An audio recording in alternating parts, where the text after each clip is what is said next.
Telugu audio Bible ద్వితీయోపదేశకాండము 9వ అధ్యాయము. ఇశ్రాయేలు వినుము, నీకంటే గొప్ప బలము గల జనములను, ఆకాశమంటూ ప్రాకారములు గల గొప్ప పట్టణములను స్వాధీనపరుచుకొనుటకై నేడు నీవు యొర్దానును దాటబోచున్నావు. ఆ ప్రజలు గొప్పవారు, ఉన్నత దేహులు.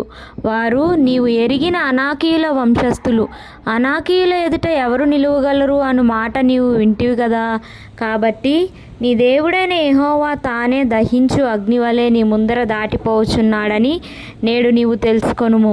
ఆయన వారిని నశింపచేసి నీ ఎదుట వారిని కూలద్రోయును.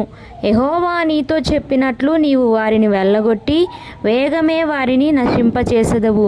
నీ దేవుడైన యెహోవా నీ ఎదుట నుండి వారిని తోలివేసిన తరువాత నేను ఈ దేశమును స్వాధీనపరుచుకున్నట్లుగా యెహోవా నా నీతిని బట్టి నన్ను ప్రవేశపెట్టినని అనుకొనవద్దు. ఈ జనముల చెడుతనమును బట్టియే యెహోవా నీ ఎదుట నుండి వారిని వెళ్ళగొట్టుచున్నాడు. నీవు వారి దేశమునకు వచ్చి దాన్ని స్వాధీనపరుచుకొనుటకు నీ నీతి అయినను నీ హృదయ యథార్థత అయినను హేతువు కాదు. ఈ జనముల చెడుతనమును బట్టియే యెహోవా నీ పితరులైన అబ్రహాము, ఇస్సాకు, యాకోబులతో ప్రమాణము చేసిన మాటను స్థాపించుటకై నీ దేవుడైన యెహోవా వారిని నీ ఎదుట నుండి వెళ్ళగొట్టుచున్నాడు. మీరు లోబడనొల్లని వారు గనుక ఈ మంచి దేశమును స్వాధీనపరుచుకున్నట్లు నీ దేవుడైన యెహోవా నీ నీతిని బట్టి నీకియ్యడని నీవు తెలుసుకొనవలెను. అరణ్యములో నీవు నీ దేవుడైన యెహోవాకు కోపము పుట్టించిన సంగతిని జ్ఞాపకము చేసుకొనుము, దాని మరువవద్దు. నీవు ఐగుప్తు దేశంలో నుండి బయలుదేరిన దినము మొదలుకొని ఈ స్థలమందు మీరు ప్రవేశించు వరకు మీరు యెహోవా మీద తిరుగుబాటు చేయుచునే వచ్చితిరి. హోరేబులో మీరు యెహోవాకు కోపము పుట్టించినప్పుడు యెహోవా మిమ్మును నశింపచేయునంత కోపము మీ మీద తెచ్చుకొనెను. ఆ రాతి పలకలు అనగా యెహోవా మీతో చేసిన నిబంధన సంబంధమైన పలకలను తీసుకొనుటకు నేను కొండ ఎక్కినప్పుడు అన్నపానములు మాని ఆ కొండ మీద 40 పగళ్ళు 40 రాత్రులుంటిని. అప్పుడు దేవుని వ్రేలితో వ్రాయబడిన 2 రాతి పలకలను యెహోవా నాకు అప్పగించెను. మీరు కూడి వచ్చిన దినమున ఆ కొండ మీద అగ్ని మధ్య నుండి యెహోవా మీతో పలికిన వాక్యములన్నీ వాటి మీద ఉండెను. ఆ 40 పగళ్ళు 40 రాత్రులు గడిచినప్పుడు యెహోవా నిబంధన సంబంధమైన పలకలైన ఆ 2 రాతి పలకలను నాకు అప్పగించి, నీవు లేచి ఇక్కడ నుండి త్వరగా దిగుము. నీవు ఐగుప్తులో నుండి రప్పించిన నీ జనము చెడిపోయి నేను వారికి ఆజ్ఞాపించిన త్రోవలో నుండి త్వరగా తొలగి తమకు పోతబొమ్మను చేసుకొనిరని నాతో చెప్పెను. మరియు యెహోవా, నేను ఈ ప్రజలను చూచితిని, ఇదిగో వారు లోబడనొల్లని ప్రజలు. నాకు అడ్డము రాకుము. నేను వారిని నశింపచేసి వారి నామమును ఆకాశము క్రింద నుండకుండా తుడుపు పెట్టి నిన్ను వారికంటే బలము గల బహుజనముగా చేసేదనని నాతో చెప్పగా నేను తిరిగి ఆ కొండ దిగి వచ్చి తిని. కొండ అగ్ని చేత కాలుచుండెను. ఆ 2 నిబంధన పలకలు నా 2 చేతులలో ఉండెను. నేను చూసినప్పుడు మీరు మీ దేవుడైన యెహోవా దృష్టికి పాపము చేసి ఉంటిరి.